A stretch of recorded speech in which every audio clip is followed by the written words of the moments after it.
Golf. It's a game steeped in tradition, elegance, and for many, the pursuit of excellence. But behind the green fairways and pristine bunkers lies a powerful influence that's reshaping the sport from the inside out.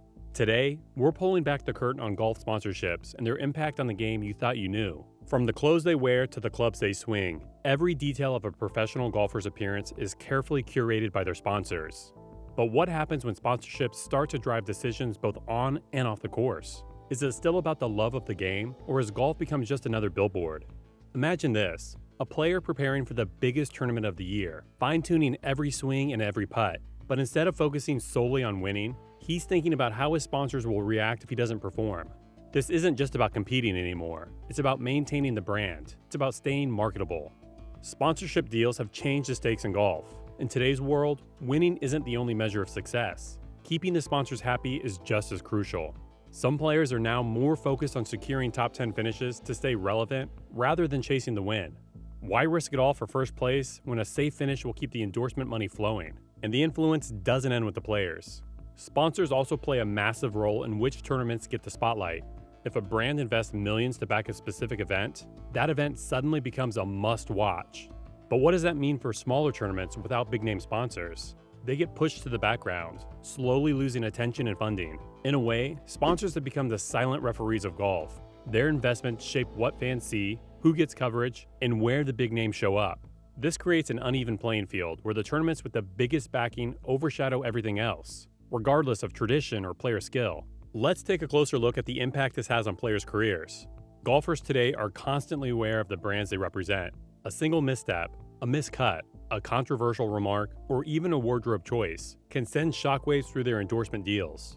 It's no longer just about being the best golfer. It's about being the best representative of your sponsor's image. But here's where things get even more complex. The more dependent players become on these sponsorships, the more their loyalty shifts from the sport to the brand. Players are making appearances at sponsor events, creating social media content for brands, and even promoting products that might not align with their values, all because of the sponsorship paycheck. Take equipment sponsorships as an example. When a golfer signs with a specific club or ball manufacturer, they're locked into using those products during tournaments, regardless of whether they actually prefer them. This can put players at a disadvantage if they believe other equipment would enhance their game, but sponsorship deals leave them no choice. They're expected to promote the brand no matter the personal sacrifice. It's not just equipment either. Some players are pressured to play in certain tournaments simply because their sponsors are involved. This means they're not always free to build their schedules based on what's best for their game. Instead, they must align with where their sponsor dollars are, which can lead to burnout, injury, or a lack of peak performance at major events. Another issue arises when it comes to fan engagement. With so much focus on branding, the genuine connection between players and fans can get lost. Instead of following a golfer because of their passion for the game, fans are being sold a carefully crafted image. Social media feeds filled with product endorsements and brand promotions make it hard to tell where the golfer's personality ends and the sponsor's agenda begins. This level of influence has also sparked controversy over the integrity of the sport. When so much money is at stake, are players as motivated by the pure drive to win as they were in the past? Or has the game become a business transaction, where every decision is a calculated move to protect sponsorships? A classic example is the rise of corporate-sponsored rivalries. In some cases, players are paired or even pitted against each other because it makes good business sense for the sponsors. If two players endorsed by competing brands have a rivalry, it generates media buzz, selling more merchandise, and attracts more viewers. But is it a real rivalry, or just another marketing strategy? Sponsorship has undeniably opened up financial opportunities for players, but it's come at a cost to the game itself. The purity of the competition, the idea that it's just the player, the club, and the course, has been diluted by business interests. And when money is on the line, authenticity often takes a back seat. This trend raises important questions for golf's future.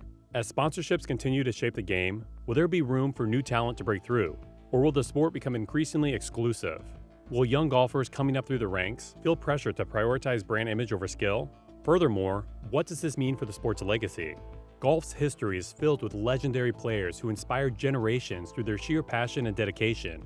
But as sponsorships become more prominent, that history could shift from one of personal triumphs to one driven by corporate gain. Think about the shift we're already seeing in tournaments. Traditional golf competitions that were once the backbone of the sport are struggling to stay relevant against newer, high sponsorship events. Some of these classic tournaments are losing their allure because they lack the backing to attract the sport's top players. This imbalance extends to the fan experience. Many fans yearn for authentic golf moments. moments when players are driven by the love of the game rather than a brand obligation. But as sponsorship dollars dictate who plays where, the moments that truly captivate us as fans are harder to come by. But sponsorship's influence on golf doesn't stop there.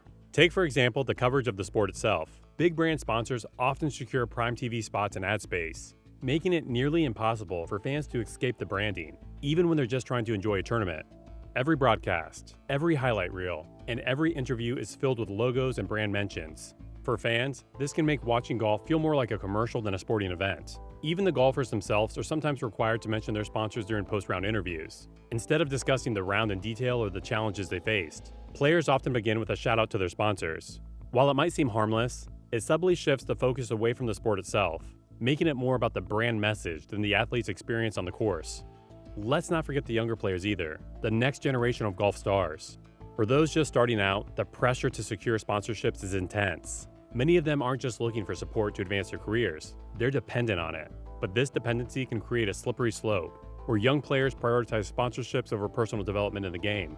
Instead of focusing solely on improving their skills, they're forced to manage brand obligations, attend sponsor events, and uphold a specific image. For some, this comes at the cost of what could have been a flourishing career. As a result, the journey to the top has changed dramatically. The pure, grassroots path to success is being overshadowed by the need to be marketable. Young golfers who aren't deemed brand-friendly may struggle to get the support they need, no matter how talented they are.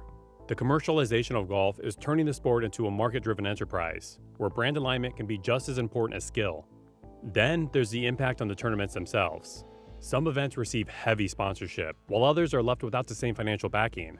This creates an uneven playing field, where only the most lucrative tournaments attract the best players. Smaller tournaments, often the ones with rich histories and dedicated local followings, are being overshadowed by high-stakes, big sponsor events.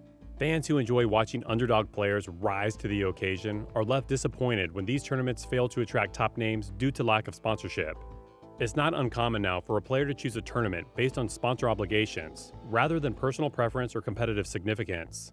This shift is redefining golf's calendar, turning certain events into must-attend fixtures simply because they come with big checks attached. So where does this leave the game of golf as a whole? The line between sports and business has become increasingly blurred. The notion of a pure, untainted competition is fading as brand endorsements infiltrate every aspect of the game. Players, tournaments, broadcasts, everything is shaped by sponsorship dollars. For some fans, this is just part of the evolution of sports. But for others, it feels like golf is losing its essence, its authenticity, to a world of corporate interests. Is there a way back from this? Can golf return to a place where the love of the game, rather than brand obligations, drives its players? It's a tough question, and one that the sports stakeholders will need to confront if they want to preserve golf's legacy.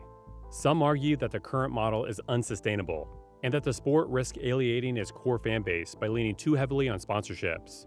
One potential solution is stricter regulation on sponsorships, perhaps limiting the number of brand endorsements a player can display on their clothing or equipment. While this may seem extreme, other sports have implemented similar restrictions to maintain a sense of purity in competition. But implementing such changes in a sport as commercialized as golf would be challenging, to say the least. Another solution could be for tournaments to shift focus back to their historical significance and player loyalty, rather than sponsorship deals. Imagine if golf's governing bodies prioritized tradition and player passion when structuring the tournament schedule.